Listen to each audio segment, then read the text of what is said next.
Hello children, in the previous class we have studied about the classification of animal kingdom, that is based on some parameters we are classifying the animals into different groups.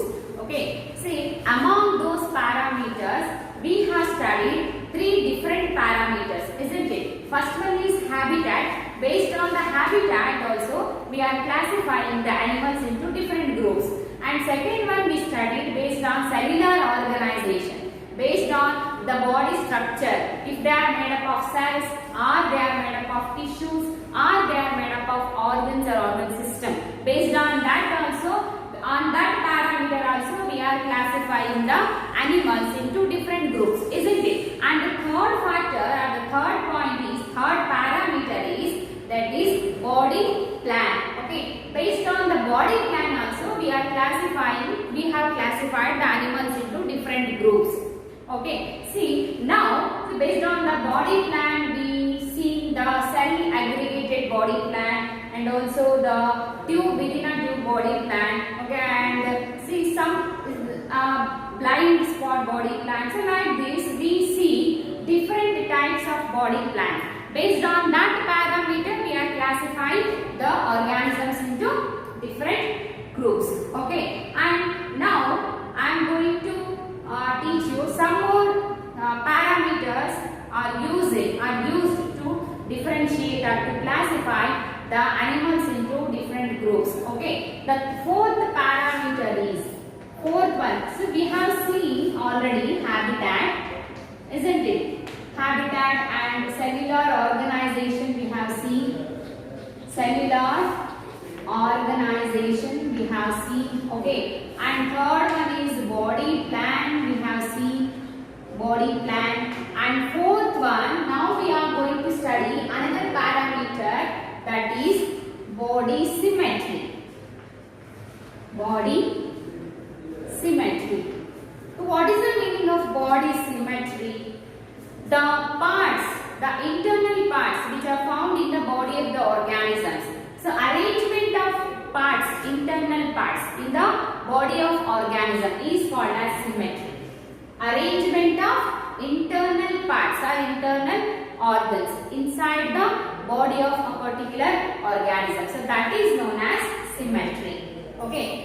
Some organisms, if we cut the organisms in any plane through the central axis, they can able to give the equal parts.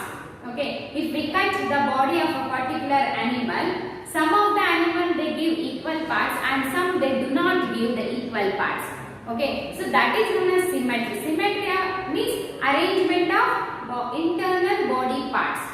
Okay, see here, if we cut the body of the organisms, some they can able to give the equal parts and some they do not able to give the equal parts. Okay, so based on that we can classify the body symmetry into two types: asymmetrical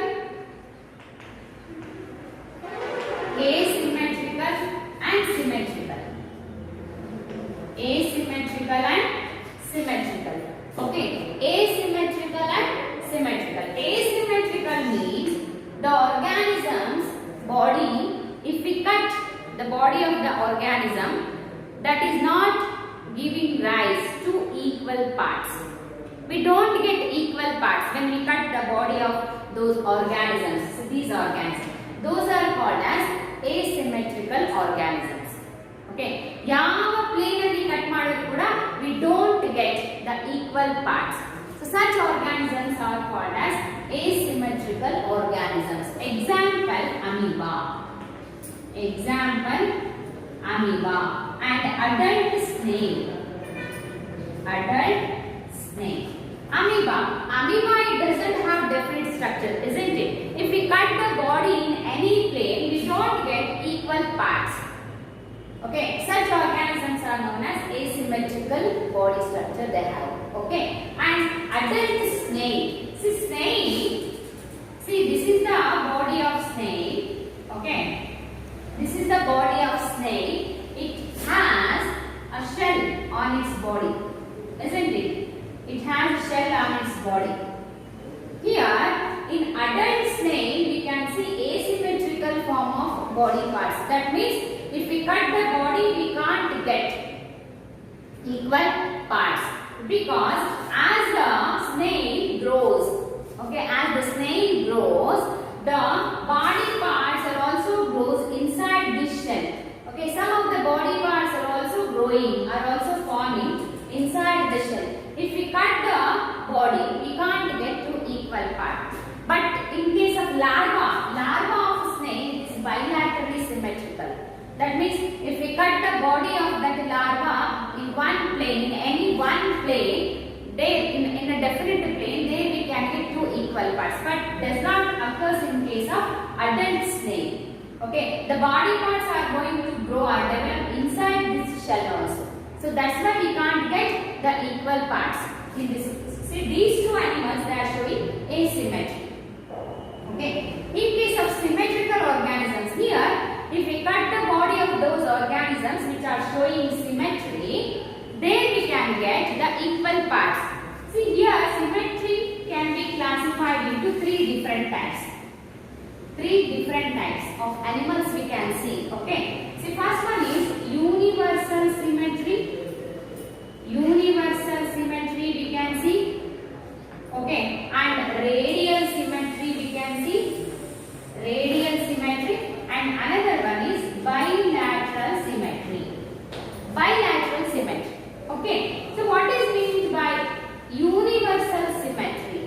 Universal symmetry means if we cut the body of that particular organism in any plane, okay, in any plane, if we cut the body in any plane, we can get two equal parts. ಯಾವುದೇ angle ಅಲ್ಲಿ cut ಮಾಡಿದ್ರು ಕೂಡ ಇಂಥ organisms ಅಲ್ಲಿ we can get two equal parts. So such organisms are called as, so the body is called as universally symmetrical. Example, walrus. Walrus. The body is ball-like here. Okay, the body is ball-like. If we cut that in any plane, okay, ಯಾವ plane ಅಲ್ಲಿ cut ಮಾಡಿದ್ರು ಕೂಡ, so we will get two equal parts. So such organisms are called as universally symmetrical organisms. Example for that, walrus. Okay, radially symmetrical. Radial symmetry. In these organisms, see, these organisms which are showing radial symmetry, they are somewhat flattened. Okay, so flattened organisms are these. These are showing radially symmetrical. Dorsiventrally, they are somewhat flattened. Here, if we cut the body of these organisms, we can get, if we cut like this or if we can cut like this. Okay, so if we cut the body in any these two planes along the central axis, okay, see, in four angles, if we cut the body in these four angles, we can get two equal parts. Okay, such type of symmetry is known as radial symmetry. Okay, and this radial symmetry we can see in case of jellyfishes, we can see sea cucumber. In sea cucumber also we can see this type of symmetry. Okay, and also in case of starfish, jellyfish, this is tetramerous, that means four arms are there here, and starfish, so this is pentamerous, that means five arms are there here. Okay, and sea cucumber, here also we can see the radial symmetry. Radial symmetry means these are the organisms. If we cut those organisms body in any plane, we can get two equal parts. Okay, so such type of organisms are called as radially symmetrical. Okay, and bilaterally symmetrical. Bilaterally symmetrical means if we cut the body of organisms in a definite plane, ಯಾವುದು ಒಂದು definite plane ಅಲ್ಲಿ cut ಮಾಡಿದ್ರೆ, so they are going to cut into two equal parts. ಯಾವ angle ಅಲ್ಲಿ ಅಂತಲ್ಲ, okay na, ಒಂದು definite angle ಅಲ್ಲಿ. Okay, see, the body of these organisms become two equal halves when we cut the body of those organisms in a definite plane through the central axis. Okay, so such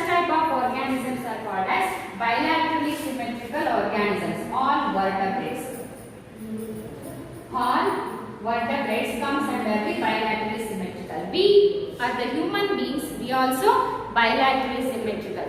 If human beings are cut like this laterally, okay, see, itara cut madidre we can get two equal halves. Okay, if we cut like this, we can't get two equal parts, isn't it? See, we are bilaterally symmetrical. If we cut the body of human in a definite plane, then only we can get two equal parts. Okay, see, such type of organisms are called as bilaterally symmetrical organisms. Okay, see, while knowing about the bilaterally symmetrical, here in our vertebrates, we can have four different parts, isn't it? Our body has four different parts. One is anterior part, another one is posterior part, and the dorsal part and the ventral part. Okay. So now head back, we got anterior part, posterior part, dorsal part, ventral part. If we take the example of human body, what is the anterior part, what is the posterior part, and what is the ventral part and the dorsal part? Okay, where mouth is present now in the head region, so that is called as anterior part. Okay, in case of human beings, the anterior part is the part where the mouth is situated in the head region. So this is our anterior part. Posterior part, where the anus is present. Okay, where the anus is present, now that part is called as posterior part. Okay, posterior part is found below the head region. Okay, so that anus is present, now that region is called as posterior part. Ventral part, the belly region, where the belly is present, now that part, that portion is called as ventral part. So this is our ventral part. This is anterior part, and below the part is called as the posterior part, and where the belly region is there, no? So this is ventral part. And the dorsal part is one, it is situated where the our backbone is present. Where our backbone is present, no, that part is called as dorsal part. So this is our dorsal part. Okay, if we take the example of human beings, dorsal part is the part where the backbone is situated. Okay, and ventral part is the part where the belly is present. And the anterior part is called where the mouth is situated. And the posterior part is there where the anus is present. Okay, so like this we can divide the body parts into dorsal, ventral, and the posterior part and the anterior part. Okay, see, in human beings the anterior part and the ventral part are same. Posterior and the dorsal part are same. Okay, they are situated in the same position. Okay, so this is about the body symmetry. Next we shall move on to another parameter. Based on that parameter also, we classify the animals into different groups. So that is coelom. That is coelom. What is coelom? Coelom is the body cavity. Body cavity is called as coelom. If body cavity is present, those are called as coelomates, or they are called as eucoelomates. If body cavity is absent, those are called as acoelomates. Okay, based on the presence or absence of coelom, we can divide the organisms into three different groups. Acoelomates, pseudocoelomates, and eucoelomates. Eucoelomates, or they are also called as coelomates. On the basis of presence or absence of coelom or body cavity, we can classify the organisms into three different groups. What is meant by body cavity? Where it is situated? See, during embryonic development, at the time of gastrulation, see, gastrulation means, so it is the stage of embryo. Okay, in different stages we can see in the embryo. Okay, different stages of embryos are there. So this is the one stage that is called as gastrula stage. Okay, In this stage, different germ layers are going to form, and from those germ layers, different organs and the organ systems are going to form. Okay. See, this is the ectoderm. This is the ectoderm, and this is the endoderm. This is one germ layer that is called as ectoderm, and the central and the innermost one is called as the endoderm. So these two are the germ layers, and in the middle we find the mesoderm. Okay, in the middle we find another germ layer, that is mesoderm. Okay, but here what happens? See, in this place, in between, so this is the body wall and this is the alimentary canal situated here inside this one. Okay, see, there is a cavity in between the body wall and the alimentary canal. The cavity should be there in between the body wall and the alimentary canal. This is the alimentary canal and this is the body wall. In between these two, there must be some cavity. Okay, but in some organisms, this cavity is not present. Okay, so this cavity is not present. That means mesoderm is not present there. This cavity is filled with only by the cells. Only by the cells. Gelatinous cells are present here. So this is called as mesoglea. Mesoglea. Another germ layer is absent. So that mesoderm is not lined by so that means internal organs are not lined by the mesoderm. It is absent. Okay. And in between the alimentary canal and the body wall, in between the ectoderm and the endoderm, we find only a group of cells. The cavity is not formed, but that is filled with the cells, gelatinous cells. That is called as mesoglea. And these organisms, they are found without the coelom. They are called as acoelomates. Acoelomates. The organisms which comes before platyhelminthes. Before platyhelminthes. They are all exhibiting acoelomic property or acoelomic character. Okay, that means body cavity is absent in these coelomates between the ectoderm and the endoderm. Or body cavity is absent in between the body wall and the alimentary canal. So this one. Okay, so those organisms are called as acoelomates, and the organisms which comes before platyhelminthes, that means coelentrates. Okay, coelentrates are also called as Cnidaria and Ctenophores. They are all known as acoelomates. Pseudocoelomates. So here what happens? Pseudocoelomates, these organisms have ectoderm. Okay, so ectoderm cells are there like this. Okay, and they have endoderm. Okay, and they have endoderm. And here this body cavity does not show complete mesoderm. Here mesoderm is present like they are scattered like pouches. These mesoderms are not continuous. They are not continuously lined the internal organs. They are scattered like pouches. Scattered pouches of mesoderm.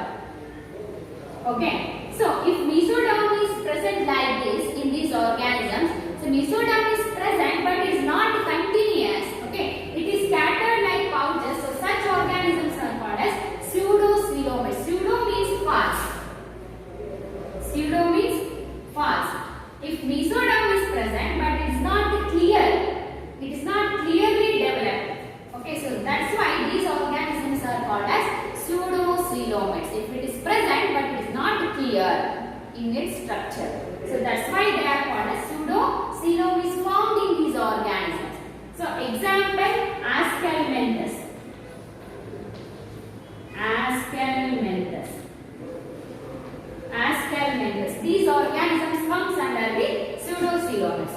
Eucoelomates, the organisms which have true body cavity, those are called as coelomates, or they are also called as eucoelomates. The organisms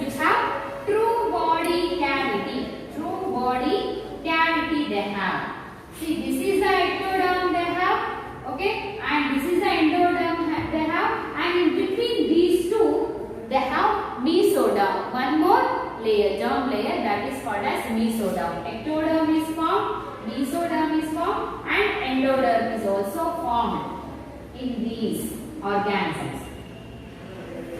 Okay, and these are called as endoderm. These are called as coelomates, are also called as eucoelomates. Okay, so this is about the coelom. Based on the presence or absence of coelom also, we classified the animals into different groups. So this is also one of the parameter we are using to classify the organisms. Next parameter we are going to use is germ layers. Germ layers.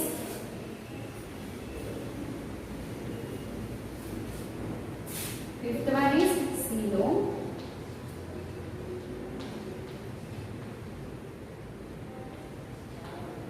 Sixth one is germ layers. So based on the presence of germ layers, we can also classify the animals into different groups. Okay.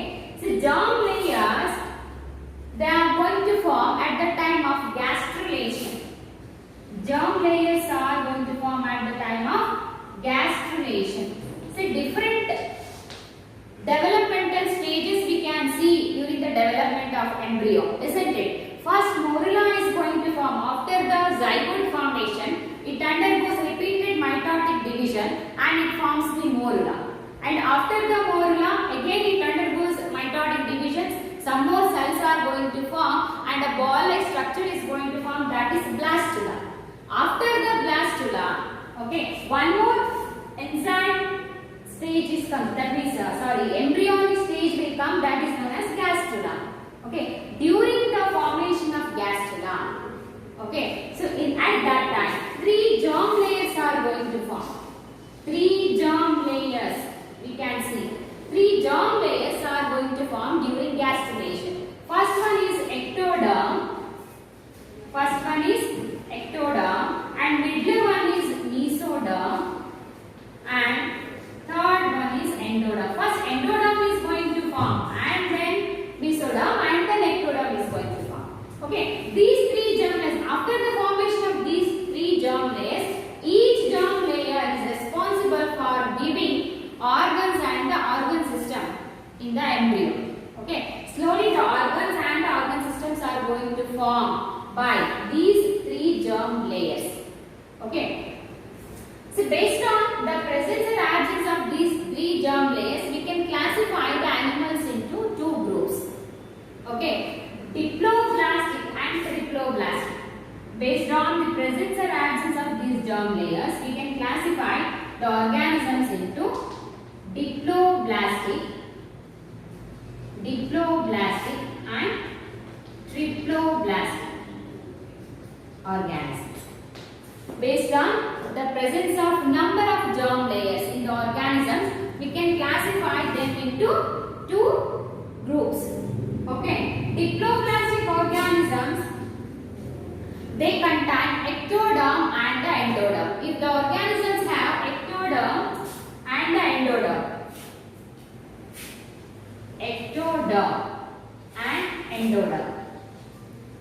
here mesoderm is absent. Okay, the presence of ectoderm and endoderm indicates the diploblastic organisms. In triploblastic organisms, all the 3 germ layers are found. Ectoderm, endoderm, they contain ectoderm, mesoderm and the endoderm. Okay. If all the 3 layers, germ layers are found, those organisms or those animals are called as triploblastic. Okay, and platyhelminthes to chordates, they show triploblastic phenomena. Platyhelminthes to chordates, all are showing triploblastic phenomena. Okay, and these below platyhelminthes, the organisms which comes under below platyhelminthes, all are showing the diploblastic phenomena. That means these organisms, they contain only 2 germ layers. Okay, and and these contain 3 germ layers. So based on the presence of number of germ layers, we can also classify the organisms into triploblastic and diploblastic organisms. Okay. So this is also one of the parameters we are going to use to classify the animals into different groups.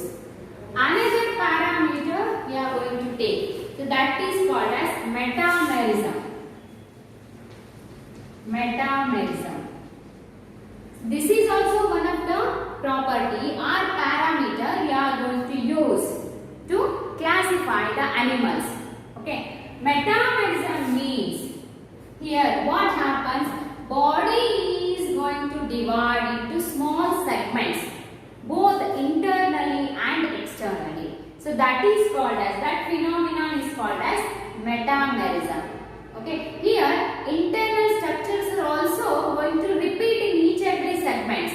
Okay, so metamerism means it is the property exhibited by some organisms. They are showing body is divided into. It is the phenomenon. It is the phenomenon where body is divided externally and internally. Phenomena where body is divided externally and internally into small segments. Small segments. So this phenomenon is called as metamerism, and each segment is called as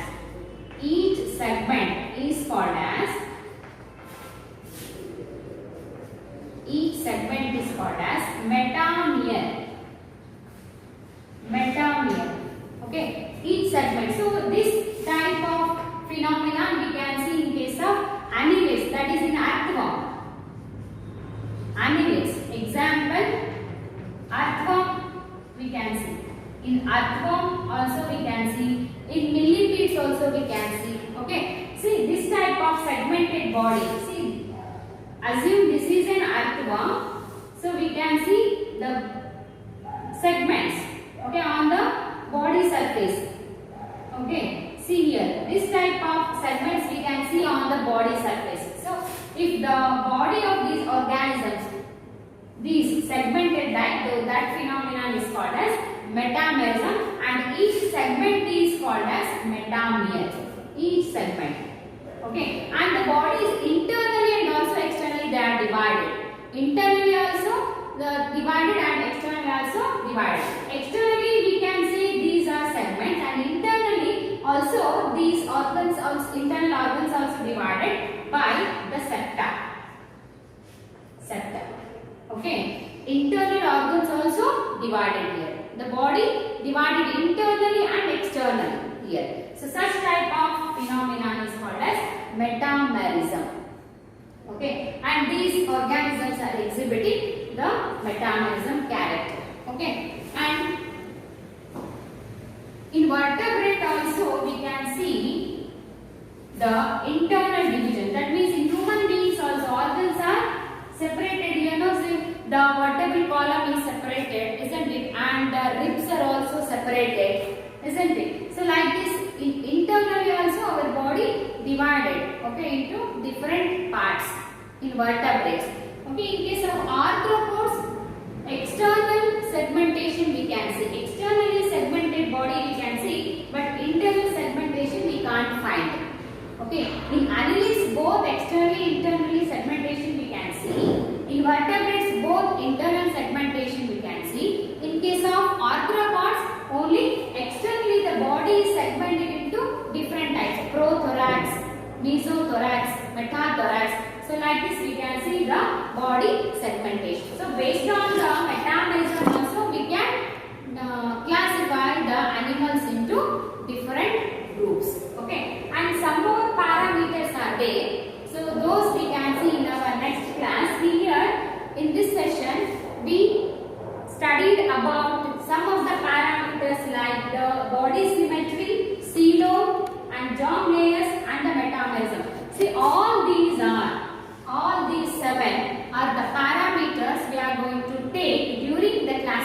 classification of the animals into different groups. So another some more parameters are there. I will take those in our next class. Okay.